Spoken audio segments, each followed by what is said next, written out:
మన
పిఠాపురం పట్టణంలో ప్రసిద్ధ పుణ్యక్షేత్రాల్లో ఒకటైన శ్రీ రుక్మిణి సత్యభామ సమేత శ్రీ వేణుగోపాల స్వామి ఆలయంలో ఈరోజు తొలి ఏకాదశి పర్వదినం పురస్కరించుకుని స్వామివారికి ఉదయం వైఖాన సాగముక్తంగా స్వామివారికి విశక్షాన పూజ నిర్వహించి స్వామివారికి పంచామృత స్నాపన తిరుమంజనం నిర్వహించుకోవడం జరిగింది.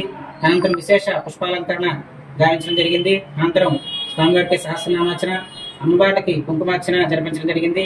ఈ తొలి ఏకాదశి పర్వదినం పురస్కరించుకుని ఆలయ అభివృద్ధిలో భాగంగా ఈ రోజు స్థానిక భక్తులు కుసుమంచి వెంకటరమణ గారి కుటుంబ సభ్యులు వారి కుమారులు స్వామివారికి వెండి చైన్ తోటి ఉన్నటువంటి బంగారు శంకు చక్రాల లాకెట్ తోటి వెండి చైన్ స్వామివారికి అందించడం జరిగింది. ఈ కార్యక్రమానికి సహకరించిన కుసుమంచి వెంకటరమణ గారి కుటుంబ సభ్యులకి ప్రత్యేకంగా అభినందన తెలుపుకుంటూ ఈ తొలి ఏకాదశి పర్వదినం భక్తులంతో స్వామివారిని దర్శించి తీర్థప్రసాదాలు స్వీకరించి అధిక సంఖ్యలో స్వామివారిని దర్శించి తీర్థప్రసాదాలు స్వీకరించి తరించడం జరిగింది.